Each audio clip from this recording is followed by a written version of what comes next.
ঊর্ধ্বতন কর্তৃপক্ষের কাছে আমি হাত জোর করে করতেছি, একবার হাত জোর করে। 5টা ডিপার্টমেন্টে এই দেশটাকে শক্তিশালী করতে হবে। কয়টা ভাই? 1 নম্বর শিক্ষা, 1 নম্বর প্রত্যেক মুসলমানকে কোরআন এবং সুন্নাহর শিক্ষায় শিক্ষিত করতে হবে। আমি অন্য ধর্ম নিয়ে কথা বলছি না, তাদের মতো দিন পালন করি। লাকুম দীনুকুম ওয়ালিয়া দিন, লাকুম দীনুকুম ওয়ালিয়া দিন। তারা তাদের ধর্ম পালন করে করুক, আমাদের কোনো মাথা ব্যথা নাই। প্রত্যেক মুসলমানের বাচ্চাকে কোরআন সুন্নাহর শিক্ষায় শিক্ষিত করতে হবে এবং একই সাথে এই যুগকে চ্যালেঞ্জ করার জন্য যত সাবজেক্ট দরকার সব সাবজেক্ট আমাদেরকে শিখতে হবে ইনশাআল্লাহ। একমুখী শিক্ষা না, দ্বিমুখী শিক্ষার মেরুকরণ না, একদম দ্বিমুখী শিক্ষাকে একমুখী করে একটা কম্বাইন্ড এডুকেশন সিস্টেম চালু করতে হবে। যদি আপনারা না পারেন আমাকে দায়িত্ব দেন, আমাদেরকে বলেন যে ভাই বা ছোট ভাই, তোমাকে আমি 1 বছর সময় দিলাম, শিক্ষার বিষয়গুলো গোছায় দাও।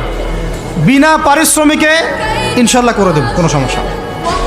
1 টাকাও দিতে হবে না, জাস্ট একটা চেয়ার টেবিল দেন, 100 জন আলেম দেন, 100 জন বুদ্ধিজীবী দেন, গড়ে দিব ইনশাআল্লাহ। তা প্লে গ্রুপ থেকে মাস্টার্স পর্যন্ত আমাদের ছেলেমেয়েরা এমন শিক্ষায় শিক্ষিত হবে যেটাকে শরীফের গল্প শেখাবে না ইনশাআল্লাহ। বরং আমার ছেলে পাইলটও হবে, বিমানও চালাবে, আমার ছেলে ইনশাআল্লাহ হাফেজে করানো হবে ইনশাআল্লাহ। আমার মেয়ে ডক্টরও হবে ইনশাআল্লাহ, আমার মেয়ে আয়েশা রাদিয়াল্লাহু আনহার মতো মুহাদ্দিসও হবে ইনশাআল্লাহ। আমাদের এক ভাই সে রাজনীতিবিদও হবে ইনশাআল্লাহ, জুমার খুতবাও দিতে পারবে ইনশাআল্লাহ। আল্লাহর কসম করে বলতেছি, এমন শিক্ষা চালু করা সম্ভব। শুধু আপনারা যদি একটু সৎসাহস দেখান, একটু উদ্যোগ গ্রহণ করেন, আল্লাহ পাক বহুত আজর দিবেন আপনাদেরকে। আল্লাহ পাক এই ওসিলায় আপনাদের সব গুনাহ মাফ করে জান্নাতও দিতে পারেন। আল্লাহর ওয়াস্তে আল্লাহর দিকে ফিরে আসেন। আমি আপনাদের সবচেয়ে শ্রেষ্ঠ বন্ধু, আমাকে শত্রু মনে করেন না। ইউসুফ আলাইহিস সালাম এক পর্যায়ে বলেছিলেন যে আমি যোগ্য, আমাকে দায়িত্ব দেন। মনে আছে আপনাদের? যখন সমাজে দুর্ভিক্ষের স্বপ্ন দেখলেন রাজা, রাজদরবারে গিয়ে তিনি বললেন যে দেখেন, আপনার স্বপ্নটা এমনি এমনি স্বপ্ন না, 7 বছর এখানে ফসল ফলবে, 7 বছর দুর্ভিক্ষ হবে। যদি আপনি আমাকে দায়িত্ব দেন, আমি ইনশাআল্লাহ এমন একটা অর্থ ব্যবস্থা প্রণয়ন করব যে ইনশাআল্লাহ এই দুর্ভিক্ষের কবল থেকে মানুষ বেঁচে যাবে। মানুষ বাঁচে নাই। ওখানে এখানে প্রমাণ হয় একটা জিনিস, যখন দায়িত্ব নেয়ার যোগ্য কেউ দেখা যায় না, তখন যোগ্যদেরকে কথা বলতে হয়। যোগ্যদেরকে কি করতে হয়? কথা বলতে হয়। এখন দায়িত্ব দেখতেছেন না কাদের হাতে? একটা লোক, যে ব্যক্তি আল্লাহর অস্তিত্বেই বিশ্বাস করে না, সে কিতাব লিখতেছে, ওই কিতাব আমাদের সন্তান পড়তেছে। আমি নাম মেনশন করতে চাচ্ছি না। কিছু মানুষ যারা আল্লাহর অস্তিত্বেই বিশ্বাস করে না, তারা মনে করে মহাবিশ্ব সৃষ্টি হয়েছে বিগ ব্যাং থেকে, আল্লাহ সৃষ্টি করে নাই। ও ডিপার্টমেন্ট অফ হেড হয়ে বসে আছে ওখানে। আজকে ট্রান্সজেন্ডার ইস্যু আসছে জন্য আপনারা নড়েচড়ে বসতেছেন না। শিক্ষার যে দশা চলতেছে, আমরা ভয় করি যে আজকে থেকে 10 বছর যদি এমনভাবে চলতে থাকে, আল্লাহ মাফ করুক, আমার আশঙ্কা একটা প্রজন্ম গড়ে উঠবে, জীবনে বাপকে তো সালাম দিবেই না, সালাম কেমন করে শুদ্ধ করে দিতে হয় সেটাও শিখবে না কখনো। ওই দিন যদি আপনারা দেখতে না চান, এখনই ব্যবস্থা গ্রহণ করেন। আমাদের কাছে ব্যবস্থা গ্রহণ করার কোনো ক্ষমতা নাই, ক্ষমতা আপনাদের হাতে আছে। আপনারা যদি এই ক্ষমতাকে আল্লাহর দিকে, আল্লাহর সন্তুষ্টির জন্য ব্যবহার করেন, আল্লাহ আপনাদেরকে আরও বড় করবে ইনশাআল্লাহ। যদি আল্লাহর জন্য এটা আপনার আল্লাহর জন্য ব্যবহার না করেন, এগুলোকে প্রশ্রয় দিতে থাকেন, বিশ্বাস করেন ভাই, ফেরাউন টিকতে পারে নাই, নমরুদ টিকতে পারে নাই, আদ জাতি টিকতে পারে নাই, সামুদ টিকতে পারে নাই, নুহের কওম টিকতে পারে নাই, কমে লুত টিকতে পারে নাই, কমে মাদিয়ান টিকতে পারে নাই, আসহাবুল আইকা টিকতে পারে নাই, মুসার কম বানু ইসরাইল টিকতে পারে নাই।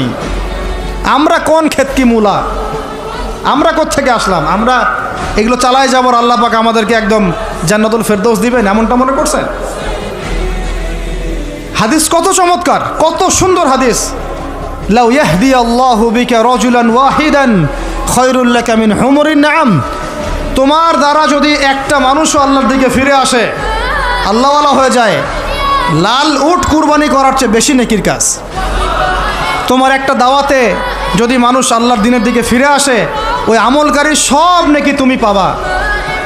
যদি একজন সৎ নেতা দাঁড়ায় যায় বলে যে আমরা প্রাইমারি লেভেলেই ক্লাস 1 থেকে 5 পর্যন্ত যে সময়টুকু এই সময়টুকুর মধ্যে আমাদের বাচ্চাদেরকে কোরআন তেলাওয়াত করা বাধ্যতামূলক করে দিলাম, সিলেবাসভুক্ত করে দিলাম, ওই নেতার উপর আল্লাহ রহম করবে ইনশাআল্লাহ। সেই নেতা কোথায়, কে আছে সেই সাহসী নেতা? আমি আপনাদেরকে বলি যারা রাজনীতি করেন, কারণ আমার সাথে আপনাদের কোনো শত্রুতা নাই, আর আমি আপনার শত্রুও না, বরং বন্ধু। আপনারা যারা রাজনীতি করেন, এমন একটা নেতা খালি বের করে দেন, এমন একটা নেতা হয়ে যান খালি ওমরের মতো। আল্লাহ পাক তৌফিক দান করেন আপনাদেরকে, যে আপনারা যদি কোরআন শিক্ষাটাকে বাধ্যতামূলক করে দেন, নবীর হাদিস শিক্ষাগুলোকে বাধ্যতামূলক করে দেন, সিরাত নবীর জীবনী চর্চাগুলোকে বাধ্যতামূলক করেন উচ্চ মাধ্যমিক লেভেলে, দেখবেন এই ছেলেপেলেগুলো আর ওই ইয়াবাখোর হবে না ইনশাআল্লাহ। এরা ওই টিকটক, ফেসবুক আর পাবজি, ফ্রি ফায়ার নিয়ে পড়ে থাকবে না। এরা কিশোর গ্যাংয়ে যোগ দিবে না, এরা জেনা করবে না ইনশাআল্লাহ। এগুলো আপনি ঠেকাতে পারবেন না তো, জেনা ঠেকাতে পারবেন না এখন আপনি। এরা ফ্রি মিক্সিংয়ে চলে গেছে, সবার ফোনে ফোনে পর্ন দেখতেছে। ওরা বাচ্চাদেরকে ধরে ধরে রেপ করতেছে। এখন ছেলে মেয়ের আদমশুমারি যদি করতে পারেন, একটা কুমারিত্ব শুমারি করে দেখেন, 18 বছরের কম কত মেয়ের সতীত্ব নাই, 21 বছরের কম কত ছেলে সতীত্ব নাই, আপনি টেস্ট করে দেখতে পারবেন। এই হলো সমাজের অবস্থা। এখন চলতেছে সমকামিতা, সমকামিতা। আল্লাহর লুতের গজব নেমে আসবে, লুত আলাইহিস সালামের কওমের গজব নেমে আসতে পারে। আল্লাহ হেফাজত করেন আমাদেরকে। সমকামিতা বৈধ করে গিলিয়ে খাওয়ার জন্য ট্রান্সজেন্ডার চালু করতেছে এরা। ছেলে বাইর থেকে ছেলে, মনে মনে মেয়ে, মনটা চায় ছেলের সাথে যৌন সম্পর্ক করতে, নাউজুবিল্লাহ, অথচ বাইর থেকে একটা ছেলে। সমস্যাটা মানসিক না? 3 দিন টানা সকাল বিকাল কারেন্ট শর্ট দেন মাঠের মধ্যে, সব সমস্যা ঠিক হয়ে যাবে ইনশাআল্লাহ। 3 দিন, বাস 3 দিন থেরাপি দেন, ঠিক হয়ে যাবে। এগুলো প্রমোট করতেছে মিডিয়াতে বিভিন্ন নাটক দেখাচ্ছে, এগুলো দিয়ে ফেসবুকে এরকম ক্লিপ দেখানো হচ্ছে, মানুষ লিখতেছে, অধিকার চাচ্ছে। কোন যুগে আসলাম রে ভাই? আমরা কোন যুগে আসলাম? আল্লাহ রাব্বুল আলামিন আমাদের সবাইকে হেদায়েত দান করেন, অন্যায়ের প্রতিবাদ করার তৌফিক দান করেন। আমি আমাদের ঊর্ধ্বতন কর্তৃপক্ষকে বিনয়ের সাথে অনুরোধ করব, এইগুলোর পিছনে যারা এজেন্ডা বাস্তবায়ন করতেছে সবগুলোকে ধরে ভিতরে ঢুকাই দেন একেবারে। 7 দিন রিমান্ডে রাখেন, ঠিক হয়ে যাবে ইনশাআল্লাহ। আপনারা খালি দাড়ি টুপি পাগড়ি জুব্বা দেখলেই সন্ত্রাসী মনে করেন? এরা তো স্পষ্ট সংস্কৃতির সন্ত্রাস, স্পষ্ট শিক্ষা সন্ত্রাস। আমাদের ছেলেপেলেদেরকে ছেলে জেনা করানোর দিকে নিয়ে যাচ্ছে এরা। কালকে যদি আপনার ছেলে একটা ছেলেকে বিয়ে করে, আপনি খুশি হবেন? আস্তাগফিরুল্লাহ, নাউজুবিল্লাহ। আল্লাহ পাক আমাদেরকে হেফাজত করেন, আল্লাহ পাক আমাদেরকে মাফ করেন। আপনার মেয়ে যদি কালকে একটা মেয়েকে বিয়ে করে নিয়ে আসে, আপনি সমাজে মুখ দেখাবেন কিভাবে? তো এগুলো এখন যদি না থামাই, তাহলে কখন থামাবেন? ওই যে বললাম, সুদ যখন চালু হয়েছিল আমরা সবাই কিন্তু প্রতিবাদ করি নাই। এখন সবাই সুদখোর হয়ে যাচ্ছে দিন দিন। আমরা যে অনেকে তাহাজ্জুদ পড়ি, করে কান্নাকাটি করি, আল্লাহ দোয়া কবুল করো, এইটা করো সেইটা করো। দেখেন দোয়ার বেশিরভাগই কবুল হয় না।